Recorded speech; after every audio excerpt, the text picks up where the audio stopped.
As you may have seen, I might throw a clip in. Got it to run on a carb clean, but it won't stay running on its own, and it's got a full tank of gas in it. And I mean, I got used it last year, so it shouldn't be that bad. Hopefully, it'll be fine. But the battery's weak in it. Had it charging for 3 days, and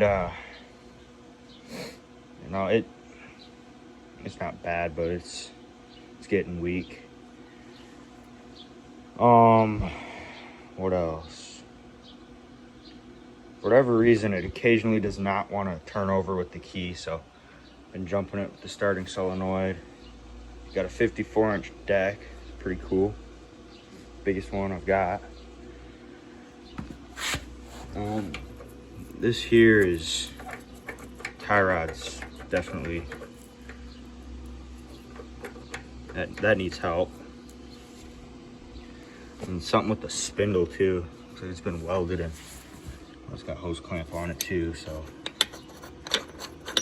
you know that's good. But I mean, it does run. Sounds good. Sounds healthy when it runs. But just getting it to run's the issue. I soaked some carb clean, or I threw some carb clean down here, just letting it soak. But I think, is he gonna take that off from here? No. I'm gonna take these off, but it's not gonna work. I don't know. I haven't worked on this type of engine before, this series. The other one I got, it's got the same series engine in it, just a little bit smaller. 22 horse instead of 26 like this. I do know the carburetor is getting fuel. At least I would assume it is, unless this line's plugged, which would honestly probably be the best thing to check next. Because I took this off, turned it over, and it was shooting out fuel. So I know the carburetor should be getting fuel, but the only thing between the carburetor and the fuel pump is this line. So I mean, I guess I'll take this line off and see if it's clear. I mean, I would assume it is, because the fuel in it looked clean, just a little bit old. Like,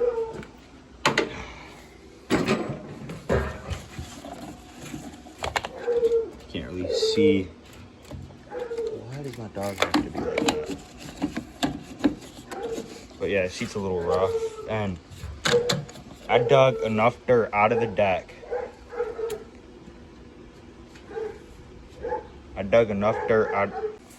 Anyway, sorry about that. You can see the fuel tank back there. The fuel is about full, so that's wonderful. When I had it running on carb clean, I did move the hydro forward and backwards, and it does work, so that's cool. It uses the same ignition as my John Deere, so I swapped the keys out and still did the same thing. So with the ignition switch not wanting to start it. I assume the lights work. They weren't hooked up, but I would think they'd work. I gave the hood a rinse. I need to take a power washer to this. I mean, I had to add a little bit of oil to it, but it's a little low now, but air filter and covers there, you know, dirty. I'll probably replace them, get it going good. But right now I'm gonna take this fuel line off here where it goes into the carb, and here from where it exits the fuel pump. Well, I took this off and it does pump fuel as I suspected. So I took the shroud off because I'm probably gonna take the carburetor off. And you know, I noticed this. I don't know how well that's gonna make spark. If it does, how strong is it gonna be? Not very. I mean, that's rusty too. That's rusty. So yeah, I'm just gonna Sand that down till it's shiny again. Probably take these off, shine them up a bit, and re-gap them, because I guess the gap's not that bad when you get it next to that. But, you know, I'm gonna take it off, so I'm gonna have to re-gap it anyways. But, yeah, I just saw that, and I'm like, whoa, that's a pretty big gap. How's it even making spark? But, yeah, it's not, I mean, yeah, I'm gonna shine that up. All right, got both that and this cleaned up, rust free. Still gotta do the other side. But it got feeler gauge, 20 thou. I mean, I think that's just rule of thumb what these are supposed to be set at. So go ahead and space them, then move on to the next one over here. And I'm surprised it was even making spark. So maybe that it didn't have quite strong enough spark to ignite the gas. And that's why it was just running on carb cleaner. That's what I'm hoping anyways, because I don't feel like taking off a carburetor because I'm lazy and I just like messing with these. But I did clean up a lot of grease and grime that was in here. Picked it all out and blew it out their compressor, so at least it's cleaner and better than I left it. Alright, well, obviously not everything's back together, but I put the carburetor back together. And I turned the key and I let it crank, let the fuel system prime, which it did. Once it got ignited, that thing took off. I bet it got up to like 6,000 RPM at least. It was insane. So I shut it down immediately, and my governor leakage come off. The thing was bent. It must have been like half put on or something by me, you know, because I'm an idiot. So the governor had no control, and it was just wide open. But let's try it again. Hopefully that fixes it. Otherwise, I gotta hook that up, that there up to here. That's the governor. I don't know how this thing works. I'll figure it out. I'm an idiot, so it'll be fine.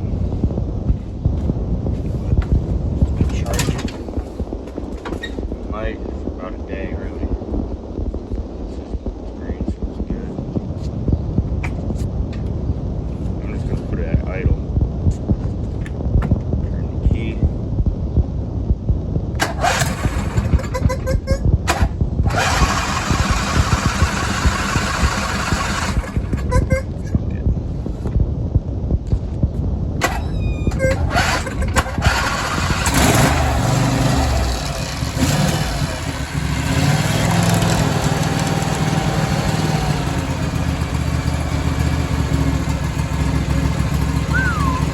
Oh yeah. There we go. Yep. I drove it.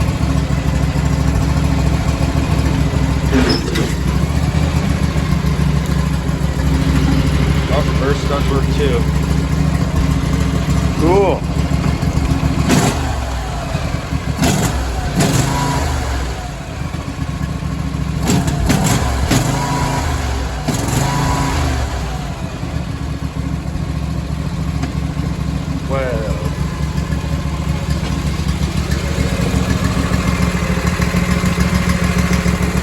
That thing hurts.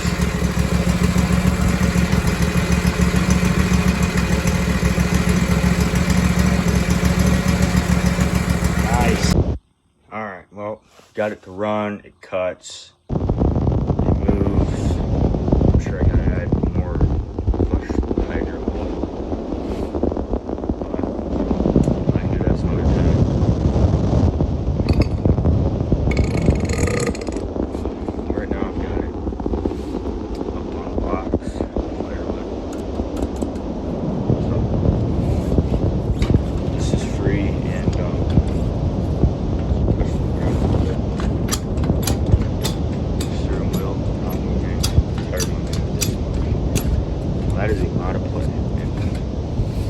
No, it's like missing. It's supposed to be. It's a little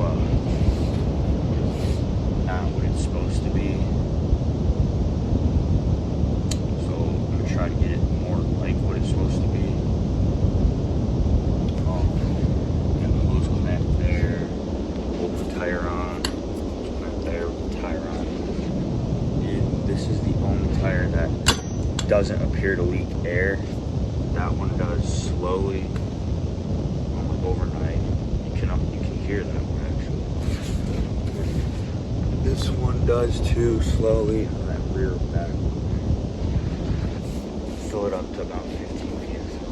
In an hour, it's down to like nothing. Anyways, I'm just gonna attempt to take the wheel off. Gonna need new wheels anyways, new rubber at least on most of it, and bolens tractor that I got. It's got different wheel sizes. Like I was thinking I could use a donor wheel from that, but the rubber on that, not only is it the wrong size, but it's also dry rod. They've been sitting flat, so it's got a big crack on the sidewall, which I think is what did these into sitting flat, and well, the fact they got left outside like its whole life. Like this thing's only 11 years old, so I mean it's fairly new. And I was thinking 2012, that's a pretty new mower, but 11 years for a mower, it's a decent sized property too, so I suppose it's got its right to be worn out. Anyways, alright, well, I got wheel off, tie rod off, this and it's needs to be replaced. It's way too loose.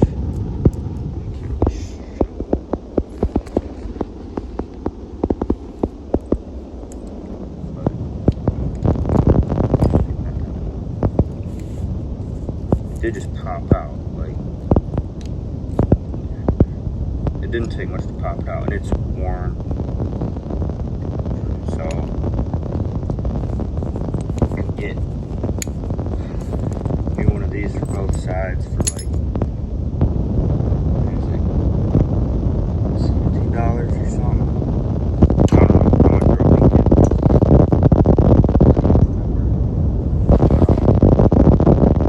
I also found a wheel bushing to bearing conversion kit for, I think that was around 20 for both sides of the front. So I'm gonna do that. I'm gonna get that.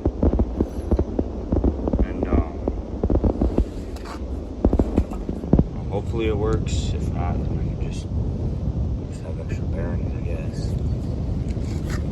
But it should work. I hope so. Anyways, and then I've seen it where you can take a thrust bearing, put it here.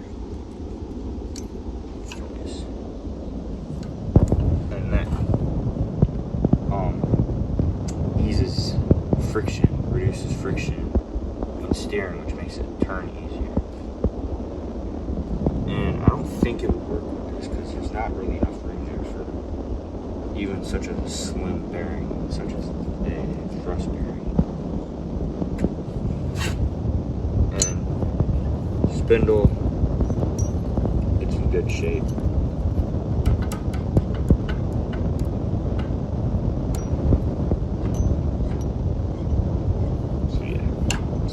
This the way it is.